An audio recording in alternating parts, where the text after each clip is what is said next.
श्री गुरु ब्रह्म महिमालेक शरणं श्री गुरु ब्रह्म महिमालेक शरणं श्री गुरु ब्रह्म महिमालेक शरणं। गुरु कृपा यूट्यूब चैनल तरफरु आपण मानकु स्वागत जणाई आरंभ करने को जाउछि 2025 मसीहा मई मासरे मेष ठारू मीन पर्यंत 12 गोटी राशि मासिक राशिफल। यही राशिफल आरंभ करने पूर्वरु आपण मानकु मोर अनुरोध, जेउ माने आमर यही गुरु कृपा यूट्यूब चैनल को प्रथम करी देखुचंती से माने गोटिए सब्सक्राइब करी पाखरे आसुथिबा बेल आइकन को दबाई दियंतु, जहा द्वारा कि आमर जेउ समय रे वीडियो अपलोड हेबो सर्वप्रथमे आपण मानक पाखरे पहुंची पारिबो। आपण मानको मोर विशेष अनुरोध, जेउ मानकर ग्रह दोषरु विवाह विलंब हेलानी, बयस अधिक होई गलानी, बारंबार विवाह प्रस्ताव भांगुची, किंबा जेउ मानकर चाकरी करबा को बारंबार इंटरव्यू देई चाकरी रे जॉइन करि पारु नाहंती, इंटरव्यू रे फेल हेउचंती, से समस्त विषय यही ग्रह दोषरु हेउची। केउ ग्रह दोषरु हेउची ताहा जानिबा सकाशे आपणकर जन्म तारीख, जन्म समय, जन्म स्थान सहित निजर नाम लेखि आमर ए तले दिया जाउथिबा मेल आईडी रे प्रेरण करंतु। आम्भे ताहार विचार करी प्रतिकार मध्य आपनको जणाई देबु। आसंतु एबे जानिबा 2025 मसीहा मई मासरे कर्कट राशि मासिक राशिफल। एही कर्कट राशि राशि चक्रर चतुर्थ राशि। एही राशि सौरमंडलर 90 डिग्री ठारू 120 डिग्री मध्य अवस्थित। एही राशि 3 गोटी नक्षत्र को नहीं गठित, यथा पुनर्वसु नक्षत्र ओ पुष्या नक्षत्र ओ अश्लेषा नक्षत्र। पुनर्वसु नक्षत्र 3 पादे मिथुन राशि रे भोग जाई कर्कट राशि को गोटे पाद आसीची। पुष्या नक्षत्र 4 पाद ओ अश्लेषा नक्षत्र 4 पाद, एपरी मोट 9 पाद हेउची। एई कर्कट राशि सकाशे रवि महाग्रह दशम रे भ्रमण करुछंती। या मासर 15 तारीख 14 तारीख पर्यंत भ्रमण करिवे। दशम रवि अति शुभ फल देबे। यही समय रे आपण जदि चाकरी करिसंती तेबे आपणकर उच्च ऑफिसर आपनको कोनोसी ना कोनोसी उच्च कर्म प्रदान करिवे। जेउ कर्म को केही पारु नथिले, केही करि पारु नथिले, सेही कर्म आपण को देबे। आपण से कर्म को अति सहज रे करि देई उच्च ऑफिसर निकट रे प्रशंसार पात्र हेबे। आपण जेउ कर्म करिबा को चाहुचंती से कर्म रे आपण को सफलता मिलिबो। आपणकर निकटतम सहकर्मी माने आपण किपरि कर्म करिले सेही कर्म को अनुकरण करिवे और आपणक निकटरू समस्त विषय बुझिबे, आपणकर प्रशंसा करिवे, आपणक ठारू ताहा शिक्षा करिवे। जेउ माने विद्यार्थी माने यही समय रे उच्च विद्या अध्ययन करिवे। चाकरी करि पारु नथिबा व्यक्ति माने यही समय रे तांकर चाकरी मिल जाई पारे।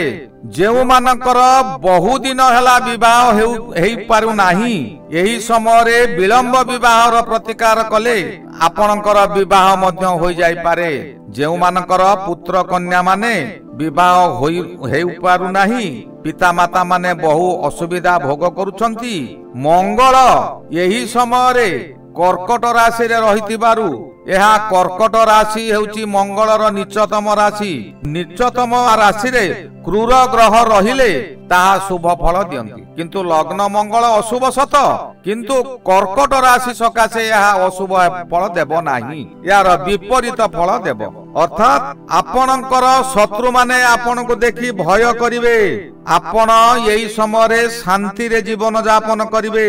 आपणकर पूर्वरु जहा शरीर रे रोग थिला एही समय रे ताहा प्रशमित हेबो। यार कारण हेउची मंगल ग्रह हेउची रक्तर ग्रह।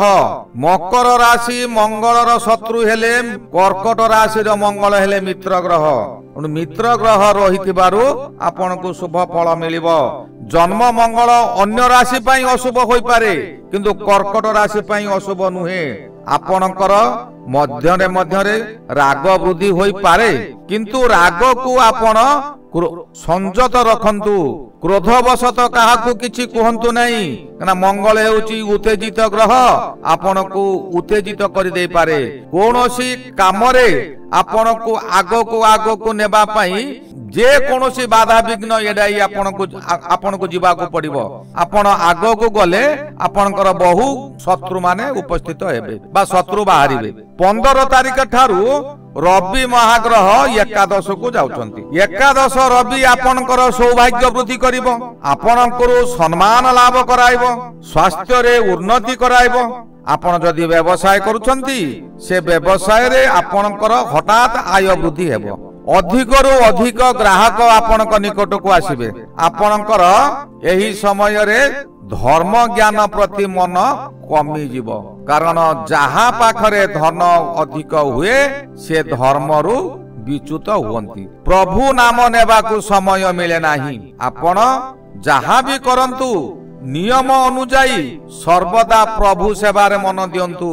प्रभु सेवारे मन देले आपनकर प्रत्येक ग्रह आपनकू शुभ फल समय अत्यधिक शुभ फल देबे और अशुभ फल समय अशुभ फल को कम कराइबे। बुध ग्रह यही समय दशम रे भ्रमण करुछंती।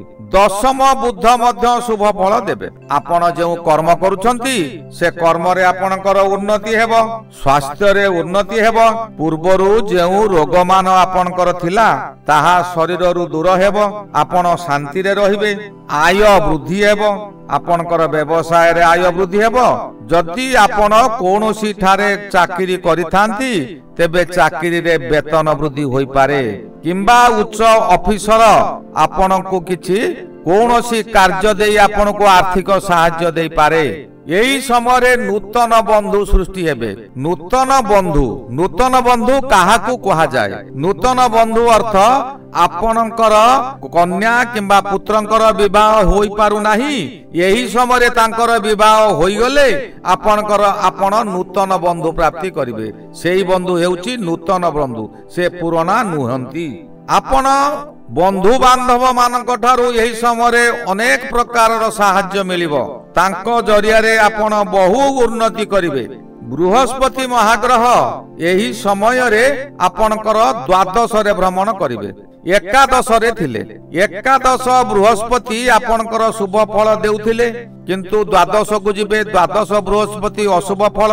यहा चंद्रंकर गृह होइथिबारु बा आपनकर राशि रो अधिपति चंद्र होइथिबारु चंद्रंकर पुत्र गृह बुध होइथिबारु आपण को बृहस्पति अशुभ फल अधिक देई परिबे नाही। तथापि मास आरंभरु आपण टिके सतर्क रहिबा को पड़िबो।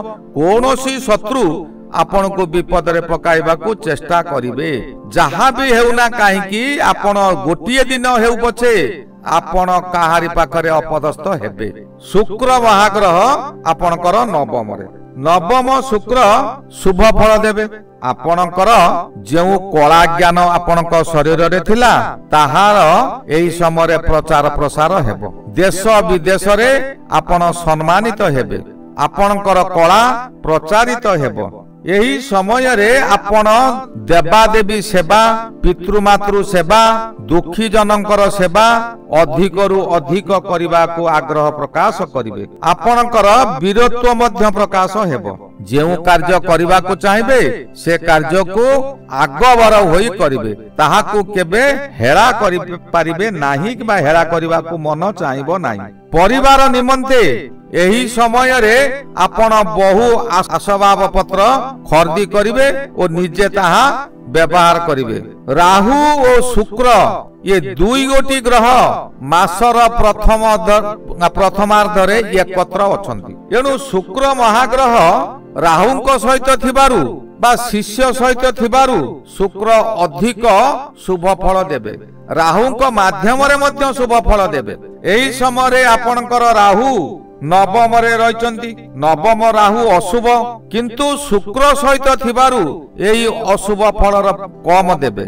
ଆଉ ରାହୁ 15 ତାରିଖ ଠାରୁ ଅଷ୍ଟମକୁ ଚାଲିଯିବେ। ଅଷ୍ଟମ ରାହୁ ଅଶୁଭ ଫଳ ଦେବେ, କିନ୍ତୁ ଶୁକ୍ର ସହିତ ଥିବାରୁ ଅଶୁଭ ଫଳ ଦେବେ ନାହିଁ। ଏହି ଅଶୁଭ ଫଳ ଶତ୍ରୁ ଭୟ ଲାଗି ରହିବ। ଧର୍ମରେ ଅର୍ଥ ହାନି ହେବ। ବହୁ ଧର୍ମ କାର୍ଯ୍ୟ କରିବାକୁ ଚାହିଁବେ, ବହୁ ଅର୍ଥ ହାନି ହେବ, କିନ୍ତୁ ଆପଣ ସେହି ଅର୍ଥକୁ ଠିକ ବାଟରେ ବ୍ୟବହାର କରିପାରିବେ ନାହିଁ, କିମ୍ବା କୌଣସି ଧର୍ମ କାର୍ଯ୍ୟ ଆପଣ ଠିକ ସେ କରିପାରିବେ ନାହିଁ। ଦେବାଦେବୀ ମାନେ ଏହି ସମୟରେ ଆପଣଙ୍କୁ ବିରୋଧ କରିବେ, ଅର୍ଥାତ୍ ଆପଣ ଯେଉଁ କର୍ମ ପୂର୍ବରୁ କରିଥିଲେ ସେ କର୍ମର ଫଳ ଏହି ସମୟରେ ହିଁ ରାହୁଙ୍କ ମାଧ୍ୟମରେ ଦେବାଦେବୀ ଦେବେ। ଆପଣ ବହୁ ଅସୁବିଧାର ସମ୍ମୁଖୀନ ହୋଇଯାଇପାରନ୍ତି। ଶତ୍ରୁ ଭୟ ଲାଗି ରହିବ, ରାତ୍ରିରେ ଅନିଦ୍ରା ରହିବେ, ବହୁ ବ୍ୟବସାୟରେ ବହୁତ କ୍ଷତି ହେବ, ରାସ୍ତା ଦୁର୍ଘଟଣାକୁ ଏଡ଼ାଇ ଦେଇ ହେବ ନାହିଁ। ଦିନକୁ ଦିନ ଆପଣଙ୍କର ସ୍ୱାସ୍ଥ୍ୟ ଅବନତି ହେବ। ଏହି ସମୟରେ ଇନ୍ସୁରାନ୍ସ, ଆପଣଙ୍କର କୌଣସି ଇନ୍ସୁରାନ୍ସରୁ ଆପଣ ଅର୍ଥ ପାଇବେ। ଏହାର ଅର୍ଥ ବିଭିନ୍ନ ପ୍ରକାର ହୋଇପାରେ। ରାସ୍ତା ଦୁର୍ଘଟଣା ହୋଇ ଇନ୍ସୁରାନ୍ସରୁ ଅର୍ଥ ମିଳିପାରେ, କିମ୍ବା ଆପଣଙ୍କର ଯାନ ଦୁର୍ଘଟଣା ଘଟି ଇନ୍ସୁରାନ୍ସରୁ ଅର୍ଥ ମିଳିପାରେ। ଏହାକୁ ଭୟ କରନ୍ତୁ ନାହିଁ, ଏହା କୌଣସି ଭୟର କାରଣ ବି ନାହିଁ। ଶନି ମହାଗ୍ରହ ଏହି ସମୟରେ ଆପଣଙ୍କର ମଧ୍ୟ ନବମରେ ଅଛନ୍ତି। ନବମ ଶନି, ଶନି ସପ୍ତାହର ଶେଷ ଭାଗ। ଏହି ନବମ ଶନି ଆପଣଙ୍କୁ ବିପଦରେ ପକାଇ ଦେଇପାରେ, ଆପଣଙ୍କୁ ବିଭ୍ରାନ୍ତି କରାଇଦେବ, ବହୁତ କ୍ଷତି କରାଇବ। ଉପାର୍ଜନ ଆପଣ ଯାହା କରୁଥିଲେ ତାହା ଏବେ କମି ଯାଇପାରେ। ଧର୍ମରେ ମତି ଥାଇ ମଧ୍ୟ ସମ୍ମାନ ହାନି ହେବ। ଆପଣ ଧର୍ମ କାମ କରୁଥିବେ, କିନ୍ତୁ ସେ ଧର୍ମରେ ଲୋକମାନେ ଆପଣଙ୍କୁ ବେଖାତିରି କରୁଥିବେ, ସମ୍ମାନ ହାନି କରାଇବ। ସତ୍ କାର୍ଯ୍ୟ ଆପଣ କରୁଥିବେ, କିନ୍ତୁ ସେହି ସତ୍ କାର୍ଯ୍ୟ କରିବାକୁ ବହୁ ବାଧାବିଘ୍ନ ଆସିବ। ଏହି ବାଧାବିଘ୍ନକୁ ଆପଣ ନିଜ ବୁଦ୍ଧି ବଳରେ ଏଡ଼ାଇ ଦେଇପାରିବେ। ଏହି ସମୟରେ ଆପଣଙ୍କୁ କୌଣସି ଠାରୁ ସମ୍ପତ୍ତି ଲାଭ ହୋଇପାରେ, ଆହୁରି କୌଣସି ଠାରେ ମଧ୍ୟ ବିପତ୍ତି ପଡିପାରେ। ତେଣୁ କୌଣସି ସମ୍ପତ୍ତି ଉପରେ ଆପଣ ଲୋଭ ରଖନ୍ତୁ ନାହିଁ। ଏହା ଶନିର ପ୍ରଥମ ଭାଗ ବା ପ୍ରଥମ ଚରଣ।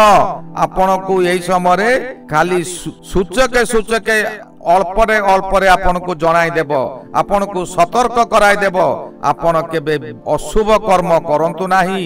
କେତୁ ମହାଗ୍ରହ ଏହି ସମୟରେ ଦ୍ୱିତୀୟରେ ଅଛନ୍ତି। ଦ୍ୱିତୀୟ ଗୃହ ହେଲା ପରିବାର ଗୃହ। ଏହି ପରିବାରରେ ଥଣ୍ଡା ରୋଗ ବିଶେଷ କରି ଦେଖାଦେବ। ଆପଣଙ୍କର ସନ୍ତାନ ମାନଙ୍କର ଗୋଡ଼ କିମ୍ବା ହାତ ଉପରେ ଆଘାତ ଲାଗିପାରେ। ଆପଣ ବିଚଳିତ ହୋଇ ଡାକ୍ତରଖାନାରେ ବହୁ ଅର୍ଥ ବ୍ୟୟ କରିବେ। ଆପଣଙ୍କର ମଧ୍ୟ ସ୍ୱାସ୍ଥ୍ୟ ହାନି ହୋଇପାରେ। ଅଶାନ୍ତିରେ ଦିନ ଗୁଡ଼ିକ କଟିବ। ଆପଣ ବହୁ ଧନ ବ୍ୟୟ କରିବେ। ବାଦ ବିବାଦ ଆପଣଙ୍କର ପିଛା ଛାଡ଼ିବ ନାହିଁ। ଯେ ପରିବାରରେ ହେଉ, ଅଫିସରେ ହେଉ, ବ୍ୟବସାୟ କେନ୍ଦ୍ରରେ ହେଉ, ଯେ କୌଣସି ସ୍ଥାନରେ ହେଉ, ବାଦ ବିବାଦ ଆପଣଙ୍କୁ ଲଗାଇଦେବ। କେତୁ ହେଉଛି ଏକ ଆଶାବାଦୀ ଗ୍ରହ। ଆପଣଙ୍କୁ ଉଚ୍ଚ ଆଶା ଦେଖାଇ ଆପଣଙ୍କୁ ନିରାଶ କରିଦେବ। ଆପଣଙ୍କର ମସ୍ତିଷ୍କ ବିକୃତି ହୋଇଯାଇପାରେ। ଏହି ଗଲା 2025 ମସିହା ମଇ ମାସରେ କର୍କଟ ରାଶିର ମାସିକ ରାଶିଫଳ। ଏଇଠାରେ ମୁଁ ବିଦାୟ ନେଉଛି। ପୁଣି ଆସନ୍ତା ଭିଡିଓରେ ସାକ୍ଷାତ ହେବ। ଶ୍ରୀ ଗୁରୁ ବ୍ରହ୍ମ ମହିମା ଅଲେଖ ଶରଣ। ଶ୍ରୀ ଗୁରୁ ବ୍ରହ୍ମ ମହିମା ଅଲେଖ ଶରଣ ଶରଣ ଶରଣ।